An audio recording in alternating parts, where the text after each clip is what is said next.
비유설교 12번째 시간, 새 포도주 새 부대 비유입니다.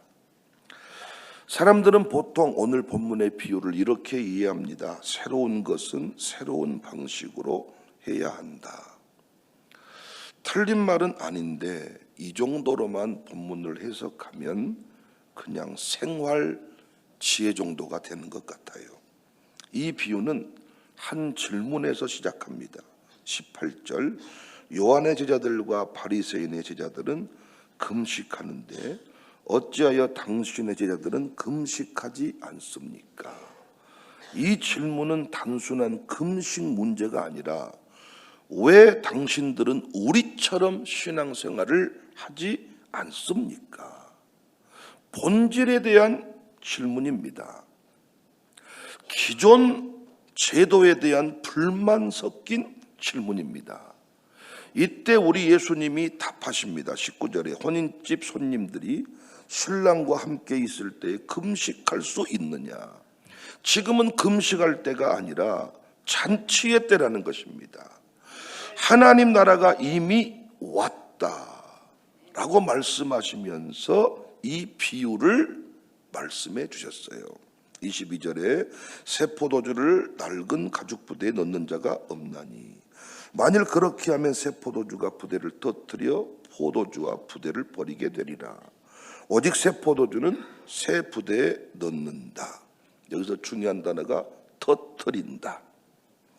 새 포도주는 기존 구조를 유지하면서 들어가는 게 아니라 들어가면 깨져버려요. 당시 포도주는 발효가 진행되는 살아있는 상태였기 때문에 계속 팽창합니다. 계속 움직입니다. 그래서 유연한 새 부대가 필요합니다. 낡은 부대는 굳어져 있기 때문에 더 이상 늘어나지 않아요. 결국 터져버린다.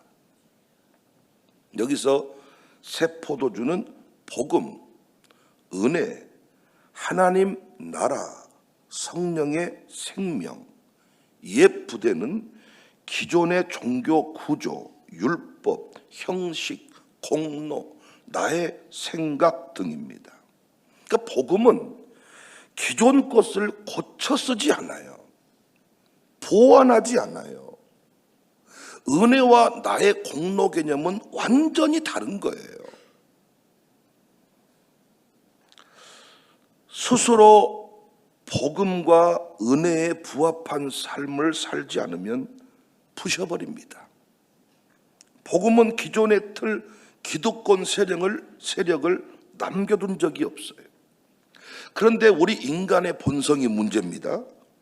누가복음 5장 39절에 보니까 묵은 포도주를 마시고 새 것을 원하는 자가 없나니 이는 묵은 것이 좋다. 사람은 익숙한 걸 버리지 못해요. 내가 먼저 접한 걸 진리라고 믿어요.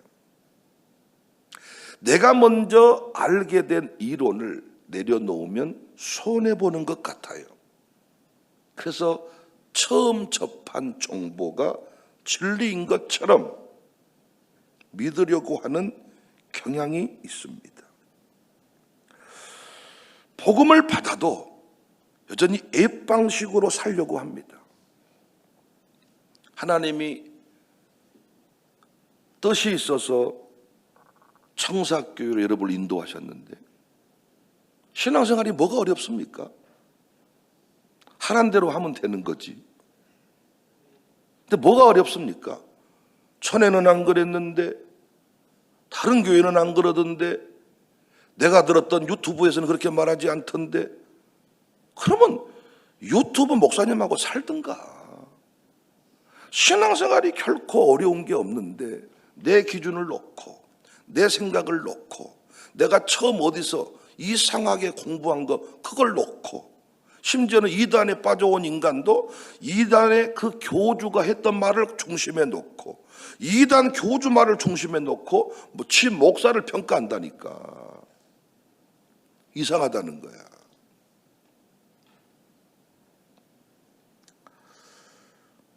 하나님은 이런 상태로 남겨두지 않습니다.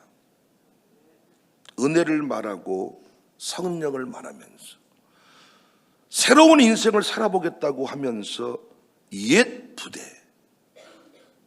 절대로 그 상태로 남겨두지 않습니다.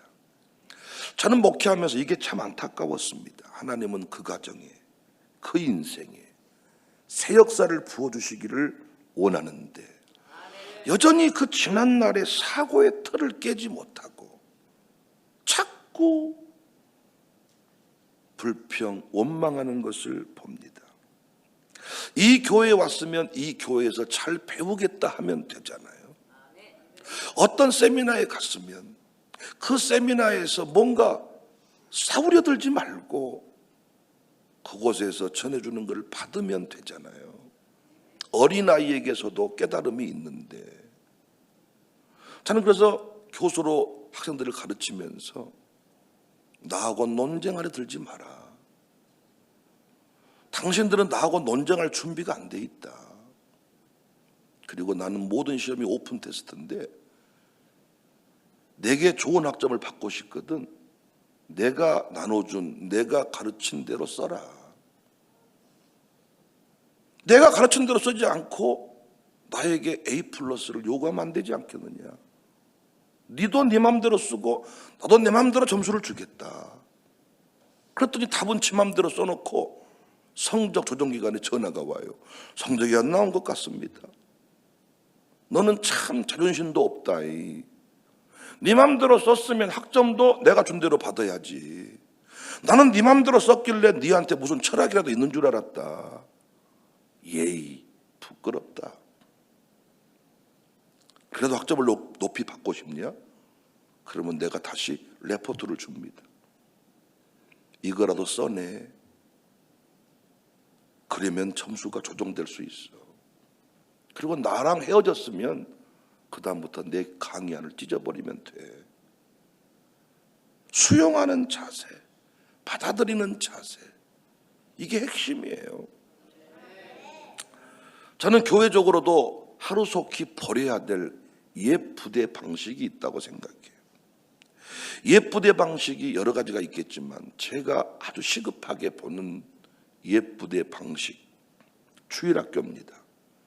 지금도 많은 교회가 주일학교를 학교식으로 예전 방식대로 운영합니다. 아이들을 따로 모으고 따로 교육합니다. 왜 그래요? 아이들이 설교를 못 알아먹는다고 생각해요. 아이들은 영적으로 매우 수준이 낮기 때문에 이렇게 어른들이 예배하는 새벽 예배에는 아예 오지 말도록 이렇게 고집합니다. 근데 이건 절대로 복음의 방식이 아니에요. 예전 구약 시대에는 성령이 지도자에게만 부어졌지만 지금은 만민에게 성령이 부어진 시대입니다. 늙은이에게도 젊은이에게도 청년에게도 태중의 아이에게도 성령이 역사를 합니다. 그러니까 지금은 누구든지 성령의 도움을 통하여 예배할 수가 있습니다. 복음은 어린아이라고 차별한 적이 없어요. 그런데 우리는 자꾸 어떤 지난날의 세상 교육 방식을 교회 안에 가지고 들어와서 자꾸 주일학교를 세상 학교처럼 운영하는 경우가 있다는 거죠. 이거 바뀌지 않는 한 우리 아이들은 태중에서부터 성령 충만하기가 어렵습니다. 지금도 저희 교회가 특별한 취급받습니다. 애들 새벽 예배 나오게 했다고. 이건 특별한 취급 받을 일이 아니에요. 성경 어디에도 어린아이는 영적으로 낮은 수준의 신앙생활을 해도 된다고 말한 적이 없어요. 엘리 아들들도 얼마든지 실수할 수 있잖아요. 어렸는데. 그런데 하나님이 데려가시잖아요. 어린이 세례 문제가 교단에서 심각하게 논의된 적이 있습니다. 유아 세례 이후에 입교하기 전에 어린이 세례 중간에 우리가 천국과 지옥을 믿는다면 이 어린이 영적 구원의 문제를 어떻게 해결할 것인가? 그래서 교사가 보증을 서고 세례를 주는 제도를 저희 교단은 통과를 시켰습니다. 하루속히 예쁘대 방식 버려야 됩니다. 두 번째는 예쁘대 방식이 교회 조직입니다.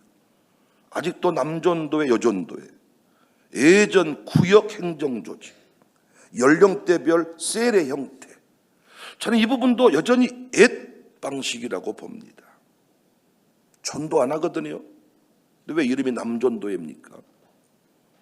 교육 전도사. 교육도 어렵고 전도도 어려운데 교육 전도사. 이런 단어 하나하나가 저는 너무나도 지난날의 그 모습 그대로 남겨져 있다. 연령대별 셀, 남성 셀, 여성 셀. 이것도 저는 어떤 친교 모임만을 위한 배려가 아닌가. 어떻게 부부 따로 모임을 합니까? 어떻게 애들 따로 모임을 합니까? 우리가 어디 동창회 왔습니까? 교회는 신앙 공동체지 놀이 공동체가 아니다. 일만을 위한 모임도 아니다. 신앙 공동체의 모습을 갖춰야 되기 때문에 교회 조직은 최소한의 단위 교회의 모습으로 개편이 이루어져야 된다. 얼마든지 이 건물 안의 예배는 중단될 수 있다. 우리는 이 교회론을 하루속히 깨지 아니하면 절대로 건강한 교회로 우리 신앙생활의 변화가 일어나지 않는다고 생각해요. 여기 앉았다 가는 건 교회가 아니라니까요. 예배를 보고 간 거지 교회가 아니라고요. 교회는 최소한의 생명 공동체. 건물 안에 예배할 수 없어도 산들 강바다 어디든지 예배할 수 있는 공동체가 이루어져야 되는데 과연 이 건물 안에 예배가 폐쇄되면 예배할 수 있을까요? 예부대 방식 예배 순서나 형태입니다. 예배 순서가 너무나도 이게 예부대 방식이 말이에요. 진리가 아닌데 얼마든지 말씀을 중심으로 복음이 선명해주는 구조로 바꿀 수 있는데 강대상 사이즈가 엄청나게 클 때도 있었습니다. 지금도 어떤 교회는 강대상 함부로 못 바꿉니다. 이게 진리입니까? 얼마든지 강대상 사이즈를 심플하게 만들 수도 있고 크리스탈로 갈 수도 있고 필요하면 커질 수도 있는데 강대상파가 또 나눠진다니까요. 크리스탈파, 나무파. 가운을 입냐 안 입냐. 머리가 하얀 담임 목사님, 가운 안 입어도 된다고 생각해. 머리가 가운이야 이미. 저같이 너무 젊을 때부터 담임 목사를 하니까 사람이 너무, 제가 결혼식장에 갔을 때도요 좀 그런 생각이 들었습니다. 신랑과 내가 별로 구분이 없어. 초대하러 갔는데 그때는 가운 입으면 좋겠더라고요. 양림동에 십자가 기도회 할 때도 조금 뭔가 구별된 느낌을 주기 위해 가운 입으면 좋겠더라고요. 또 어떤 담임 목사님은 장로님이 가운 입으라고 막 했대. 목사를 안 입은다 그랬대. 근데 그것 때문에 시험 들었대. 그럼 내가 속으로 그랬지. 입어줘라. 그 소원이라죠. 너 가운 입을 때 더 멋있다잖아. 뭘 그런 걸로 우리가 자꾸 고집하냐는 거지. 저희 교회도 제가 부임해서 꽤 오랜 시간 지나서 바꿨습니다만은 주일 대표 기도, 주일 예배 대표 기도, 모든 회중이 다 모이는 주일 대표 기도를 보통 장로님들이 하십니다. 근데 제가 정리하고 깨달은 바에 의하면 전체 회중이 모인 주일 예배 대표 기도는 담임 목사가 하는 게 좋습니다. 우리나라만 장로님이 합니다. 저는 주일 대예배를 제외한 모든 예배는 다 예배 순서를 배정해서 진행하지만은 어떤 중보적 의미, 목회적 전체적인 프로그램과 모든 성도들의 삶을 반영해서 대표해서 기도하는 것이라. 그래서 어떻습니까? 장로님들 기도를 들어보면 성경 공부식이 많고 한 맺힌 자기 감정이 드러날 때가 많고 녹음기를 하나 딱 틀어놓으면 좋을 만큼 반복되는 레퍼토리가 있습니다. 최소한의 메모라도 해서 왔으면 좋겠는데 어떤 장로님은 그래서 기도 시작하면 화장실 갔다 와도 안 끝나는 분도 계십니다. 잘하는 분도 계셔. 저는 우리 권사님들, 집사님들이 기도 인도할 때 울컥거릴 때가 많아요. 얼마든지 예배 순서 진리 아닙니다. 그런데 이것 때문에 싸웁니다, 서로. 저희 교회는 설교 전에 헌금을 하거든요. 다른 교회는 설교 후에 헌금을 하거든요. 저는 이유가 있습니다. 우리가 이 성경 구조를 보면 모든 걸 다 드리고 난 뒤에 은혜 받고 끝나거든요. 헌금도 드리고 찬양도 드리고 기도도 드리고 시간도 드리고 몸과 마음도 드리고 말씀 받고 끝난다. 이 구조예요. 어떤 목사님들은 왜 설교 후에 헌금하냐 그랬더니 헌금이 더 나온다는 거예요. 헌금 안 하려고 마음먹었다가도 설교를 듣고 보니까 헌금해야 쓰겠다. 저는 드리고 나서 받는다는 구조가 맞기 때문에 앞에 했고, 어떤 목사님들은 감동을 받은 뒤에 준비해서 드리게 하니까 뒤에가 맞고, 그거 얼마든지 저는 조정할 수 있다고 생각합니다. 또 제가 요즘에 책에도 썼습니다마는 예부대 방식, 의무교육법 적용 사례입니다. 누구를 위한 법입니까? 언제 만들어졌습니까? 아니 여러분, 예전에 부모님이 아들 딸 공부를 안 시키겠다고 할 때 최소한 초등학교 중학교까지는 교육받을 권한을 허락해 줘라, 이 만들어 줘야 된다. 근데 지금 초, 중 우리가 근데 이 법이 학교 안에 있으면 합법이고 학교 밖에 나와서 대학 교육을 받으면 불법이고, 이 아이가 교육을 받고 있는가가 중요한 게 아니라 학교에 있냐 학교 밖에 있냐 이걸로 처벌을 하니까 얼마나 웃긴지. 감사하게 이 법을 제가 책에다가 썼고 우리 박균택 의원과도 대화를 깊이 있게 했더니 이번에도 서울 가서 국회를 거닐면서 그 대한교육 관련한 어떤 그 법안 만드는 분을 만났나 봐요. 내가 이 부분 이번에 이 지역구에서 깨닫게 됐는데 내가 정중하게 이 부분을 이의를 제기하고 앞으로 문제를 삼고 해결해 갈 테니까 도와달라고 이렇게 애들 앞에서 얘기를 하더라는 겁니다. 시대가 바뀌어도 한참 바뀌었는데, 공교육 안에서 얼마든지 좋은 교육 받을 수 있으면 받아야 되고, 공교육의 시간표가 무의미한 학생들이 있단 말이에요. 그들은 비인가 교육기관 안에서도 교육을 받고 있는데 이건 불법이라네요. 이번에 통합시장 민주당 후보로 확정된 그분께서 토론에서 이 얘기 하더라고요. 새술은 세부대에 담아야 된다. 상대편 후보에게 당신이 세부대라고 생각하십니까? 놀랍게 이 말이 먹혔는지 후보로 확정이 됐습니다. 사도 바울은 이 문제를 너무 명확하게 말했습니다. 에베소서 4장 22절에 24절에 너희는 유혹의 욕심을 따라 썩어져가는 구습을 따르는 옛사람을 벗어버리고 오직 너희의 심령이 새롭게 되어 하나님을 따라 의와 진리의 거룩함으로 지으심을 받은 새 사람을 입으라. 옛사람을 버리라.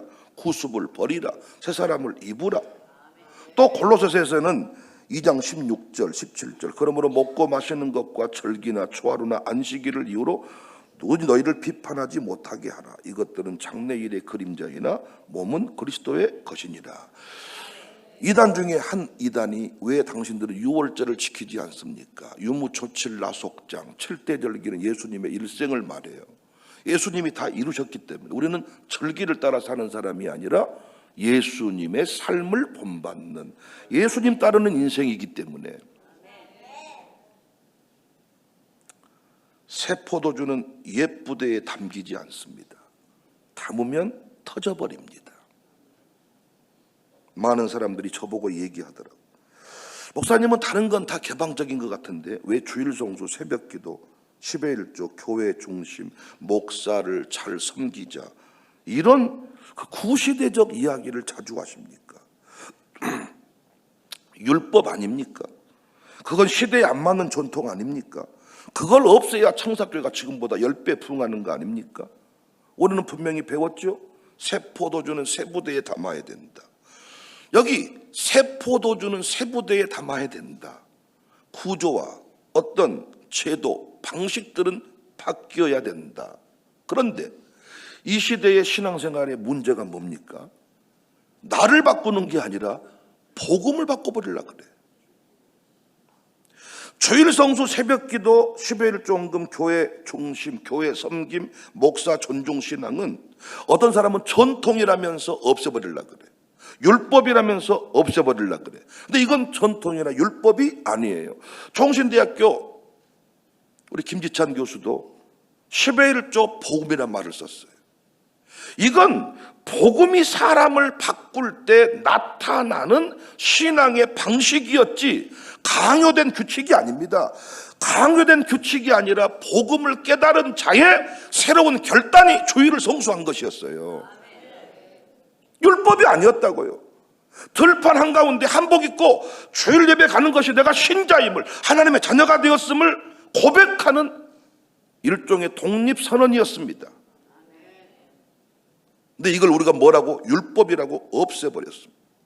그러면 제가 이걸요 해석해 주었거든요. 율법이 아니다, 이건 복음이었다. 그럼 뭐 하면 돼요? 믿으면 되잖아요. 끝내 안 믿는다니까요. 해석해 주었으면 그거 복음이 된 거잖아요.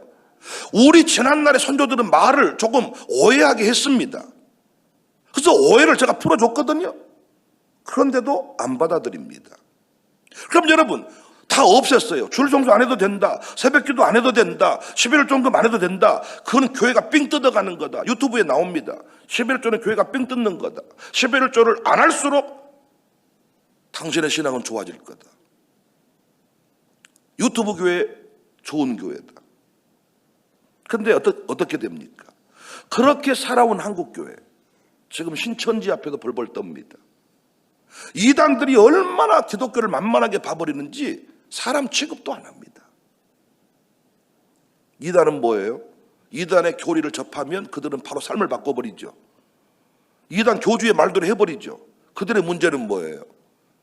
새 술이 아니죠. 거짓 알코올이죠. 완전히 짝퉁 술이잖아요. 삶을 바꿨는데 인생이 아예 파멸로 가는 거잖아요. 우리는 술이 진짜잖아요. 새 술이잖아요. 복음이잖아요. 아니 은혜잖아요. 이제는 너 더 이상 너 빼앗지 않아도 돼. 어제 설교입니다. 너 빼앗지 않아도 돼. 너 속이지 않아도 돼. 내가 너에게 줄게. 새 방식이잖아요. 근데 우리는 어때요? 빼앗아야만 되는 방식을 알고 있다고요. 창작권을 가져야만 내가 인정받을 거야. 그래서 높아지려고 하고 예뻐지려고 하고. 주님 뭐라고 말해? 그렇게 하지 마. 지금도 예뻐. 충분해. 우리는 어떻게? 안 받아들인단 말이에요.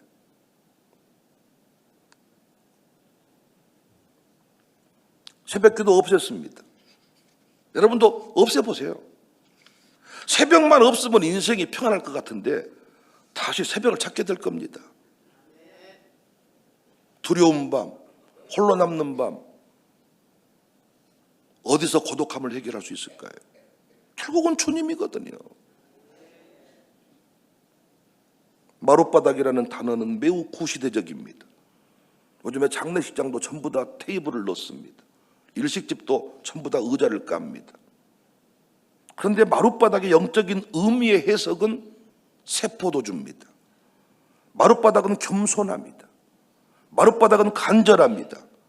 그래서 마룻바닥에 엎드릴 때마다 그 정신을 새기면, 예수님이 11조에서 뭐라고 말했어요?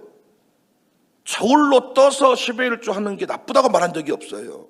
11조의 정신을 잃어버리지 마라. 정신을 말해주면 복음이죠. 받아들이면 되잖아요. 안 받아들여요.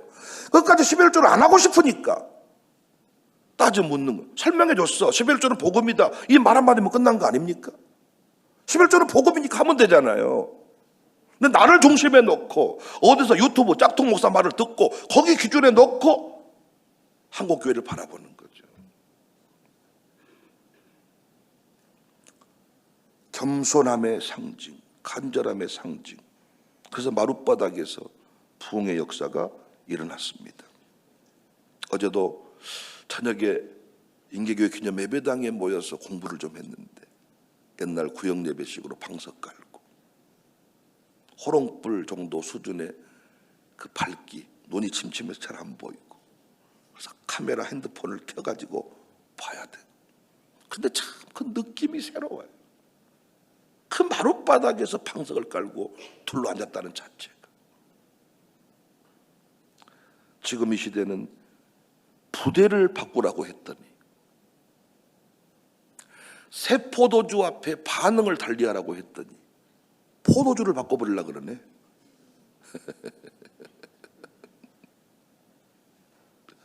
대통령도 물러가라 한 시대가 되다 보니까 목사가 힘들게 하는 복음을 전하면 목사를 갈아버려.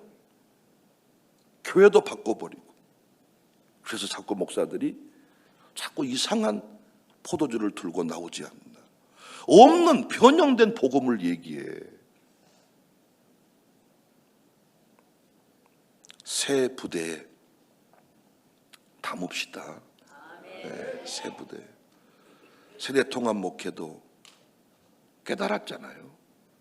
그러면 거기에 맞게 나를 바꾸면 되거든요. 새벽 예배 깨달았으면 드리면 되거든요. 너무 간단한 게 일찍 주무시면 됩니다.